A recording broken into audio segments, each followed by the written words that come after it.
You are a American tourist or even any foreigner living in Kenya, and you are expecting to extend your 90-day tourist visa to a 6-month extension. You have an official problem now because the Kenyan government has officially stopped renewing tourist visas for all foreigners. What do I mean by that? Today we're going to break down exactly what that means, why this has happened, how you can adapt to it, and what are your long-term options to stay here in Kenya. I'm Austin Holleman. Make sure you like the video, subscribe. Let's get into it. Now, what is the tourist visa in Kenya? In Kenya, for example, if you are an American citizen and you go on the website and you apply for your visa, you get an automatic 90 days. If you are approved, you get a 90-day stay here in Kenya. Usually, if you like it and you want to extend, you can extend up to 180 days or an additional 3 months, which makes 6 months in total per visit here in Kenya. And you would pay a fee and you would be able to stay an additional 3 months. So, for example, if you got here in January, you are automatically allowed to stay until March 1st. And then, or the 90-day period from that. And then you could add on and you could stay until June. And then you would have to leave and come back in order to reset the clock.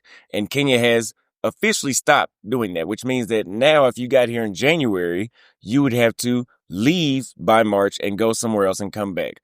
Now, that is if you have a one-time entry visa, meaning that you can fly in one time, and if you fly out or leave or go somewhere else, you have to apply for a new visa. They had a multiple entry one-time visa, or the East African tourist visa, which allows you to go to Uganda, Rwanda, and Kenya. And you could go in between during that 90-day period, or it used to be 6 months in total, as much as you wanted. But now that has stopped as well. So you can still get the 90-day multiple entry visa and still travel around the world or wherever you want to go and leave and come back, but it only lasts 90 days. Or you could apply for, which was what I got initially back in August, which was the 5-year visa, which I always highly recommend people to get because you never know if something like this is going to happen, where you basically, it's not a 5-year visa where you can just stay 5 years. Out of the name says 5-year visa, but literally it just means you buy 5 visas up front. Because when you get the 5-year visa, even though it's named that, you still were only allowed to extend up to 6 months per visit, and you still had to leave. So you could not just come here, stay for 5 years, and never leave. You would be overstaying your visa. So you would have to leave at least every 3 to 6 months, or every 3 to 6 months. So if you have that 5-year visa, now you don't have to apply for any new visas because the visa is still valid, but you still have to leave every 3 months. So if you guys have not gotten a 5-year visa, if it's still available, I highly recommend you get the 5-year visa. It's not even up for discussion at this point. Now, why exactly has Kenya even decided to stop extending tourist visas in the first place? Which is a good question. The exact answer is not clear, but I called my folks at immigration. They told me that they're trying to encourage foreigners to not use a tourist visa and start doing more long-term stays.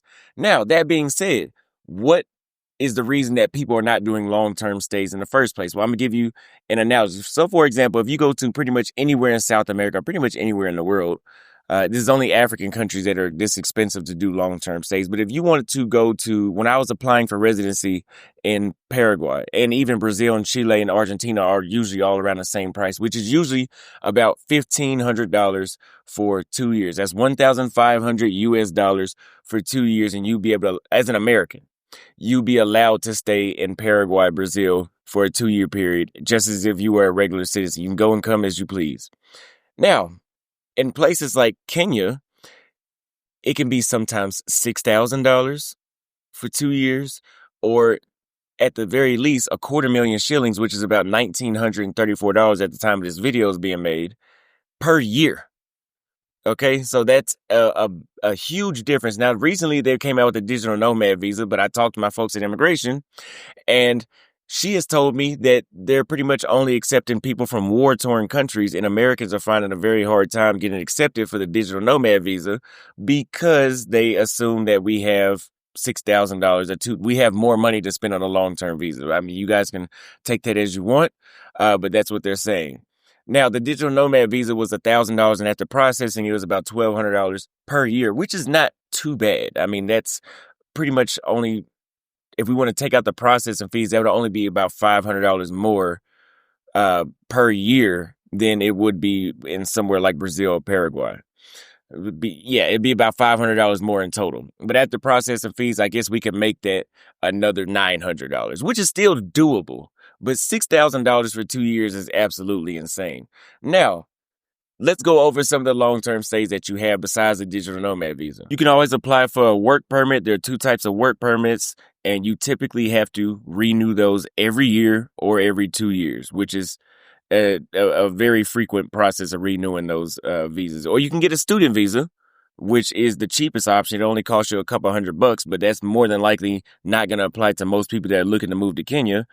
Or you could even have permanent residency, which requires marriage to a Kenyan citizen, residency through work or investment, or a child of a Kenyan citizen. And of course, you can always get citizenship, but that is very difficult to get. I've heard of some people that have lived in Kenya for 30 years and do not have citizenship.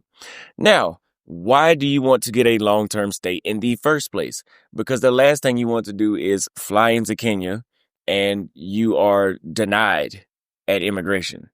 And now you've invested money, you've gotten your place staying here, and you cannot even come back into the country. So I just wanted to make that quick video for all Americans and foreigners that are watching that may not know about this, because I found some Americans that were trying to renew their visa, and they found out at the very last minute that they pretty much have to leave the country in order to remain within the guidelines. So if you guys would like assistance and you want to know more about the subject, you can always click the link in the first pinned comment or description and book a consultation, and we'll get a call on you on getting reset and relocated to Nairobi, Kenya. Today, I'm Austin Holleman. Thanks for watching. Don't forget to leave a comment. I'll see you guys next time.